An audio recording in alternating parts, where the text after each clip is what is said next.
الرحمن الرحیم۔ السلام علیکم ورحمۃ اللہ وبرکاتہ۔ گزشتہ 5 روز میں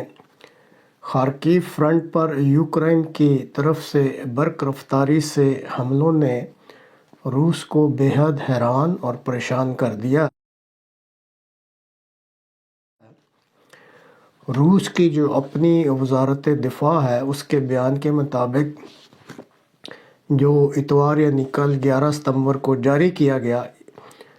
اس کے مطابق اس بیان کے جو وزارت دفاع روس نے جاری کیا ہے کہ انہوں نے یوکرائن کے 12,000 فوجی، جس میں سے 1/3 یا کہہ لیں 4,000 کے قریب ہلاکتیں اور باقی شدید زخمی ہیں، یہ انہوں نے دعویٰ کیا ہے کہ یہ یوکرائن کا نقصان ہوا ہے فوجیوں کا۔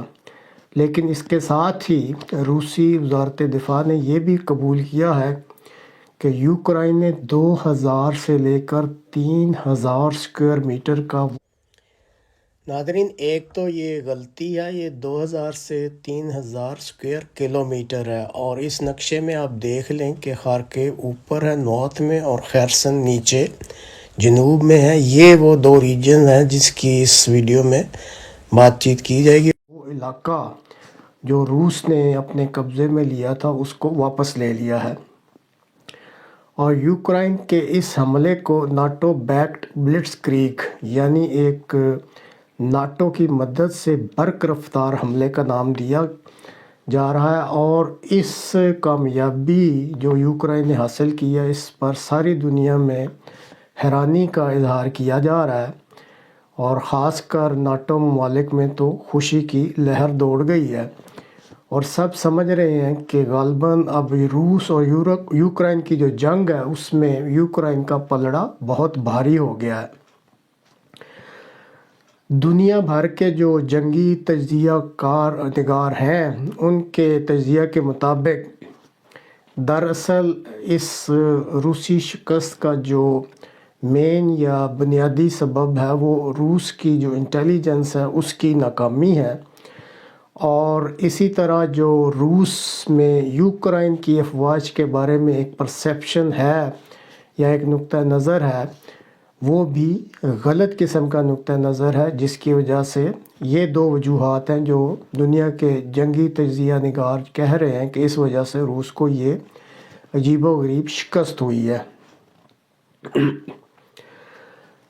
اب یہ ناظرین نقطہ نظر جو ہے وہ یہ ہے کہ ابھی تک روس کی طرف سے یہ جو قضیہ جاری تھا اس کو اسپیشل ملٹری آپریشن کے نام سے روس جو ہے وہ لڑ رہا تھا، اور اس کی یہ پالیسی تھی کہ اس قضیہ میں جو سویلین آبادی کا کم سے کم نقصان ہو۔ اب یہ جو یوکرائن نے روس کو جنگی حکمت عملی کے تحت بہت بڑا سرپرائز دیا ہے، اس کی اصل جو حقیقت وہ یہ ہے کہ وہ کاؤنٹر آفینسو کی تیاری کر رہے تھے، اور انہوں نے یہ شو کیا ہوا تھا کہ وہ خیرسن ریجن جو نیچے جنوب میں ہے وہاں پہ وہ کاؤنٹر آفینسو کریں گے، اور رشین جو انٹیلیجنس ہے وہ بھی یہی ایکسپیکٹ کر رہی تھی۔ لیکن اس اپنی تیاری کے پردہ میں اور روس کو بے خبر رکھتے ہوئے انہوں نے اصل حملہ شمال میں خارکیو ریجن میں کر دیا، اور جو روسی ہیں وہ اپنی انٹیلیجنس کے مطابق خیرسن ریجن جو کہ ساؤتھ میں تھا اس کو مضبوط کرتے رہے، اور جو خارکیو ریجن تھا وہاں پہ انہوں نے کم فوج جو کم تربیت یافتہ تھی اور زیادہ تر وہ پروفیشنل سولجرز نہیں تھے ان کے ذریعے وہ ڈیفنس اپنا کچھ کسی حد تک مضبوط کرتے رہے۔ تو یوکرائن نے پھر یہ انٹیلیجنس کی مات دی ہے روس کو، اور اس کو علم تھا کہ جو خارکیو ریجن ہے وہاں پہ بہرحال پروفیشنل سولجرز نہیں ہیں، اس لیے انہوں نے یہ برق رفتاری کے ساتھ حملہ کیا، اور 2,000 سے 3,000 اسکوائر میٹر جو بارڈر کے ساتھ کہتے ہیں کہ تقریباً 5 کلومیٹر کا علاقہ جو ہے اس پہ فوری قبضہ کر کے پچھلے 3-4 دنوں میں، اور وہاں پہ یوکرائن کے جھنڈے لہرا دیے۔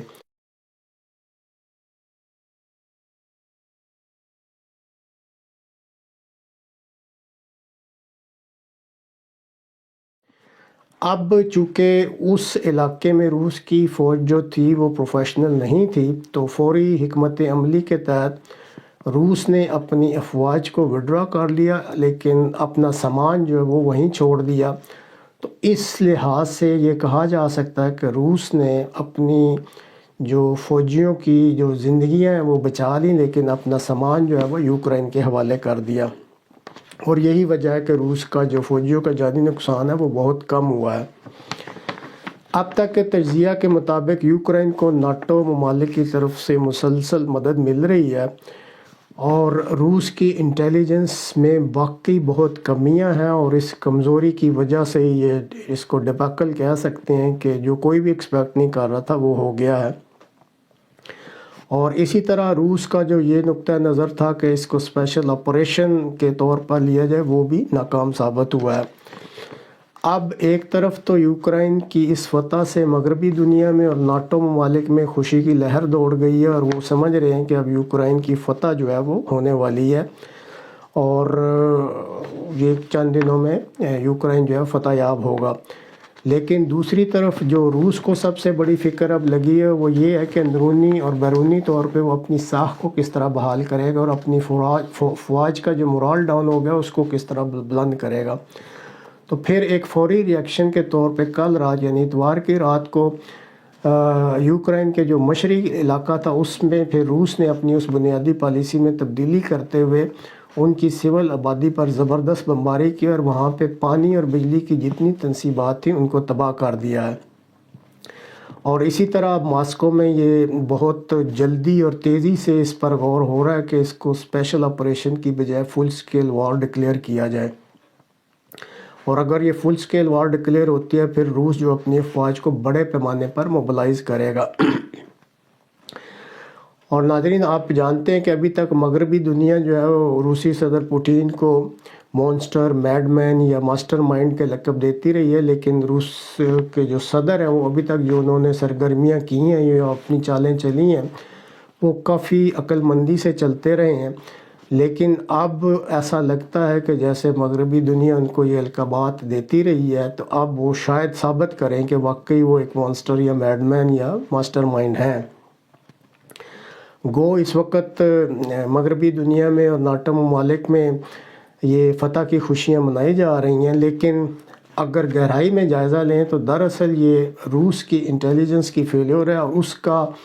روس کو فوری طور پر احساس ہو گیا ہے، اور انہوں نے اپنا ایک فوری ریئیکشن بھی دکھا دیا۔ اور جیسے بتایا ہے کہ ماسکو میں اب یہ آج کل یا 2-4 دنوں میں یہ فیصلہ ہو جائے گا کہ اگر یہ فل سکیل وار ڈکلیئر ہو جاتی ہے پھر روسی افواج جو ہے وہ فلی طور پہ موبلائز ہو جائیں گی، اور مکمل جنگ کا اعلان کر کے پھر یہ جس کو ابھی تک قضیہ یا اسپیشل آپریشن روس کہہ رہا تھا یہ ایک پوری جنگ کی شکل اختیار کر لے گی۔ لیکن اس کے لیے ہمیں بہرحال 2-4 دن انتظار کرنا پڑے گا، اور اگر ایسا ہو جاتا ہے تو پھر یہ کہنا درست ہوگا کہ اب جو ہے وہ ایک بڑی جنگ ہے، اور جو یورپ جو ہے اس کے دروازے پر ایک دستک ہو رہی ہے کہ اے یورپ تو ایک بڑی جنگ کے لیے اب تیار ہو جا۔